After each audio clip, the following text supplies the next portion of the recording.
welcome. It's the Daily Spark. Because I was conscious of the fact that people were messaging me and that they were interacting at all times of the day. And I thought, well, rather than it being focused on the morning, it's actually that daily spark, that daily injection, as it were. And today, I want to talk to you about health. Because clearly that's the topic of the moment. And this week is Mental Health Awareness Week. And I thought, what does health actually mean? And oftentimes we think about health in relation to, am I sick? Have I got any symptoms? And particularly in this season, it's all about the symptoms. Are we showing? Are we not showing? And I want to say that health is so much more than just the absence of sickness or disease. And one of the things that I'm conscious of that actually out of this, there are going to be so many mental health issues or challenges or whatever it is that we want to call them. So health is something more. And I always suggest to you that there are four, actually, when it was I was looking at it, four core types of health. So there's mental health, physical health, spiritual health, and emotional health. And I'm sure in your life that you'll probably think of financial health, relationship health, so many others. But I think that those four are fundamental for everything else. And as it's Mental Health Awareness Week, let's talk about the elephant in the room, our thinking and how it is that we're feeling about ourselves in this particular situation, this particular environment, the household that we're in, whatever it is that it is. And I think that just like exercise, that we exercise should be, I say that as someone that's not doing it, but part of our daily routine. So not something that we do when, oh my gosh, I've got a little bit extra flab in the middle, or my leg muscles aren't strong enough, I need to do some exercise. We need to make that part of our daily routine. And I think equally in terms of our mental health is actually really looking at how do we look after it rather than wait for there to be a breakdown and find that we need to do something about it. And it got me thinking about a happy place. Now, and I'm not talking about a physical place, I'm talking about a happy place in your mind. And I'll tell you how it was I arrived there. Years and years and years ago, I was watching an Oprah Winfrey show, and that there was an American pastor that was on there.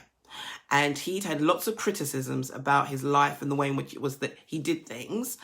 And Oprah asked him the question, how does he deal with all of that negative things? And he said he's on the same level all the time.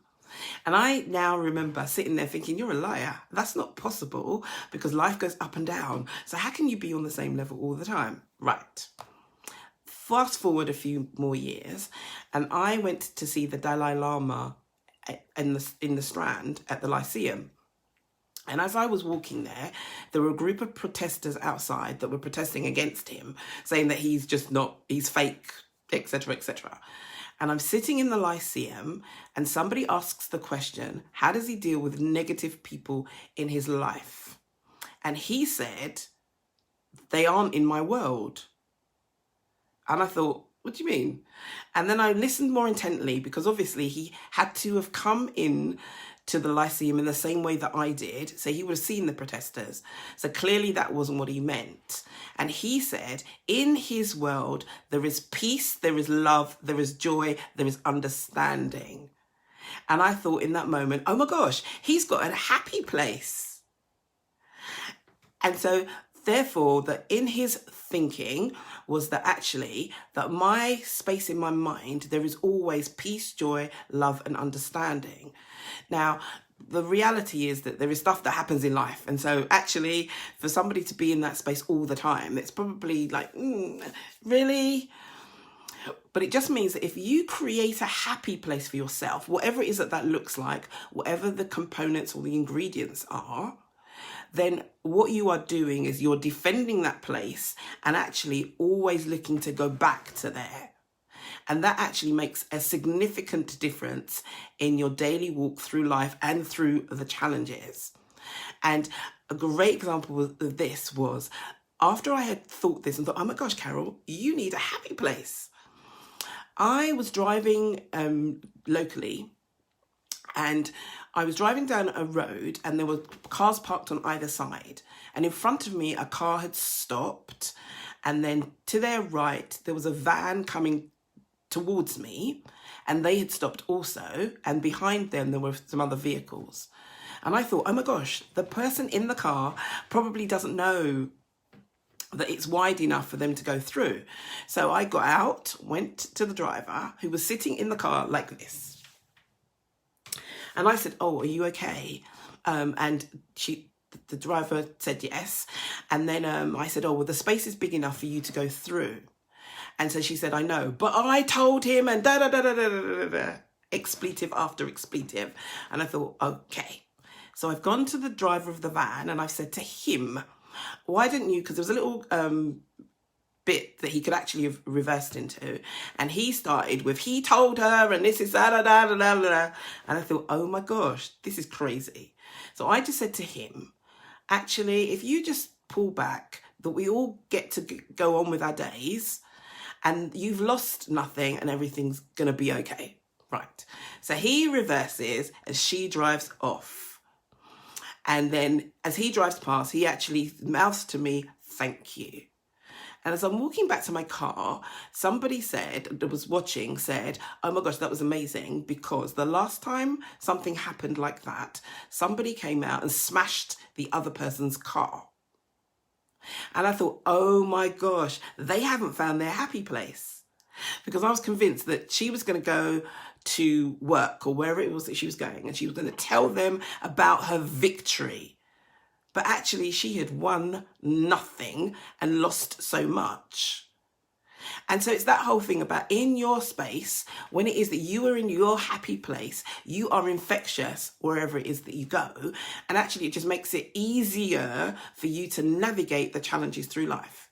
Because I was as inconvenienced as everybody else.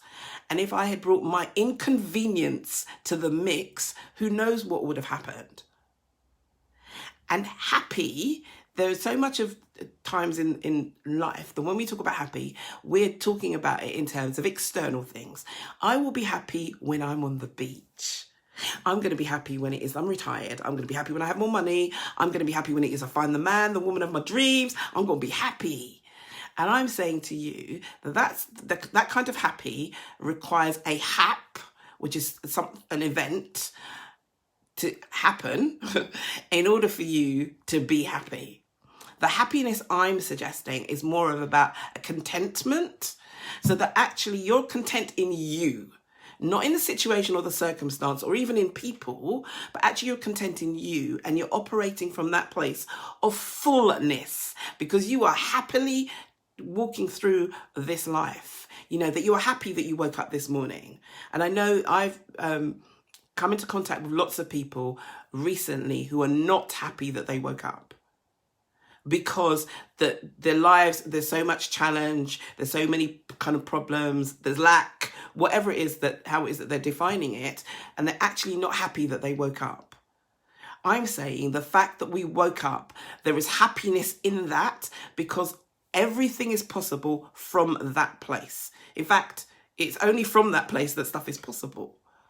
And so I want to encourage you to find your happy place, whatever it is that happens to be for you, that in that space in your mind where actually you know that you can battle this. You know that, yep, it's not the situation I would have liked, but you know what? I have got what it takes to be able to push my way through and keep going.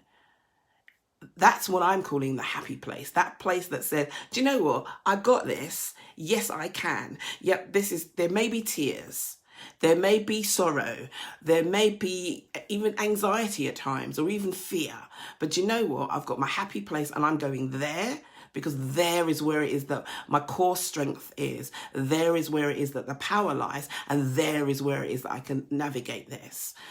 as this is Mental Health Awareness Week, let's focus more intently on our mental health, but also on the mental health of the people that are around us, our friends and our colleagues, and reach out, because a kind word, just that somebody knows that you are thinking of them, and that actually that you are someone special to you, will make a significant difference. In this whole season, it is all about connections. It is all about relationships. It's about developing and deepening those relationships and creating your happy place. So I just want to say, I am sending you love, and real love. I love you guys. I'm sending you love from my heart to yours. So go out there and find that happy place.